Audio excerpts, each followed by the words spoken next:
Okay, let's talk about one of the most famous stories in the Bible, the Book of Ruth. Now, I know what you're thinking. It's that sweet, simple romance. But what if I told you that's not the main point at all?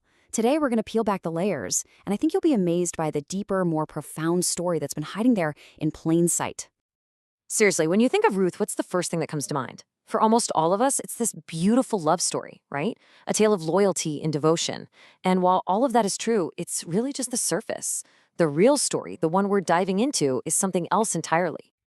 And this is the core idea right here. We tend to see a sweet love story, but what the text is actually revealing, well, it's a massive plan for redemption. We're shifting our focus from a personal romance to what is basically a divine rescue mission.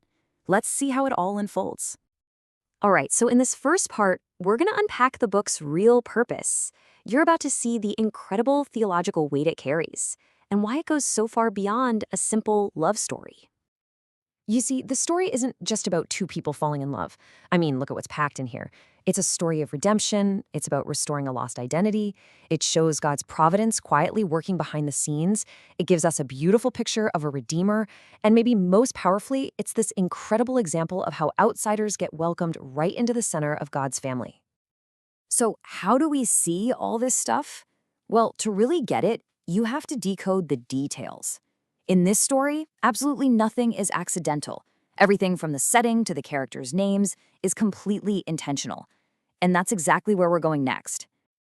Right out of the gate, the very first verse gives us a huge clue.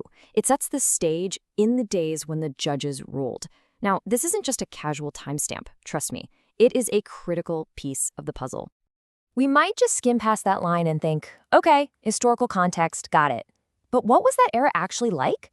It was a time of absolute chaos, spiritual anarchy, and rebellion.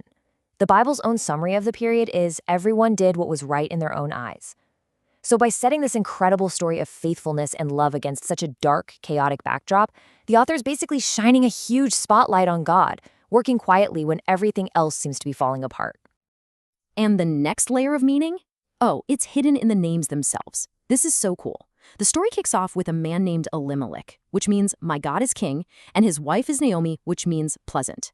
Now just keep those two meanings in your back pocket for a second. So what happens? Elimelech, the man whose name literally means my God is king, decides to leave the land of his king during a famine. And his wife Naomi, whose name means pleasant, becomes so crushed by tragedy that she eventually renames herself Mara, which means bitter.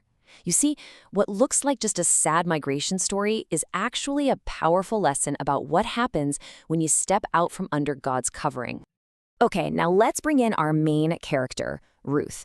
She isn't just a foreigner. Her specific identity as an outsider and this incredible vow she makes are absolutely central to the story's whole message of grace. Get this, Ruth was a Moabite, and that is a huge deal. The Moabites weren't just neighbors, they were historical enemies of Israel. And according to the law in Deuteronomy, they were legally forbidden from even entering the assembly of the Lord. And yet, this woman, from this excluded people, becomes one of the most honored figures in Scripture and a direct ancestor of the Messiah.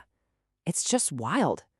So when we see Ruth, it's not just a story about a foreign woman joins Israel. No. This is a powerful prophetic statement. It's like God is cracking open his covenant to include the nations, and Ruth is the living, breathing proof that grace has always made a way for the outsider. And that brings us to her famous vow to her mother-in-law, Naomi. I mean, we've all heard these beautiful words, right? They're quoted at weddings all the time as this ultimate symbol of loyalty and love. But while it is definitely emotional, it is so much more than that.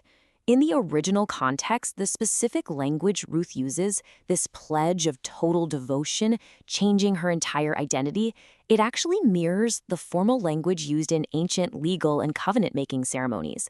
So this isn't just a sweet, emotional promise. This is Ruth, the outsider, formally and legally entering into covenant with the God of Israel. So all of this brings us to the climax of the story, where the romance and this incredible redemption plan finally merge into one person, Boaz. And he is so much more than a romantic hero. He is what's called the kinsman redeemer. The key Hebrew term you have to know here is goel. This wasn't just a nice idea. It was a formal, legal title. The Goel, or kinsman redeemer, was the closest male relative who had the responsibility and the right to rescue a family member from debt, from slavery, or from losing their land. And yeah, this was not some informal arrangement. It came with very specific legal requirements. You can see them here. First, the Goel had to be a relative. Second, he had to have the resources to actually pay the price.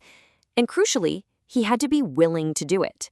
Then, he had to pay the full price to completely restore the family's name and their inheritance. So keep these 5 points in mind. And here is where it all just clicks into place. This is the prophetic heart of the story.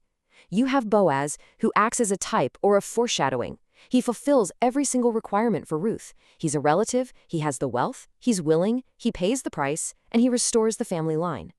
And then, Christian theology sees Jesus as the ultimate reality of this picture. He becomes our relative by taking on our humanity. He's rich in mercy and grace. He willingly goes to the cross. He pays the full price for sin, and he restores our spiritual inheritance. The parallels are they're absolutely incredible. Understanding this reframes everything, even the most confusing parts of the story, like that famous scene at the threshing floor. To our modern eyes, it can look like some kind of risky romantic seduction, but it's not. It's actually a formal legal petition. When Ruth asks Boaz to spread his garment over her, she's using a well-understood symbolic gesture to officially ask him to fulfill his duty as her kinsman redeemer. So now that the redemption is legally secured, we get to see the world-changing consequences. I mean, this very personal story of rescue doesn't just end with one happy family. It actually leads directly to a throne. Check this out. The child of Ruth and Boaz is a boy named Obed. Obed then becomes the father of Jesse. And Jesse, well, he becomes the father of King David, Israel's greatest king. And it is this exact family line, generations and generations later, that leads to the birth of Jesus. A redeemed outsider is literally woven directly into the lineage of the King of Kings. It's breathtaking. And what about Naomi? Remember her? She started our story bitter and empty. Well, the ending brings this beautiful, perfect reversal. We often think the story is about Naomi helping Ruth survive, but actually, it's Ruth, the outsider, who God uses to resurrect Naomi's entire destiny, restoring her joy, her family name, and her inheritance. So when you put it all together, the book of Ruth is essentially the entire gospel story told in just 4 miniature chapters. It reveals God's incredible heart for the outsider. It presents Boaz as this clear picture of our Redeemer. It shows that redemption truly restores everything that was lost. And it proves that God's grace can draw any stranger right into the very heart of his family story. And that leaves us with a final thought, doesn't it? If a story we all thought was a simple romance is actually this multi-layered revelation of God's redemptive plan, it really makes you wonder, what other simple stories that we think we know might also hold a much deeper, more intentional design? Thanks for digging into this with me.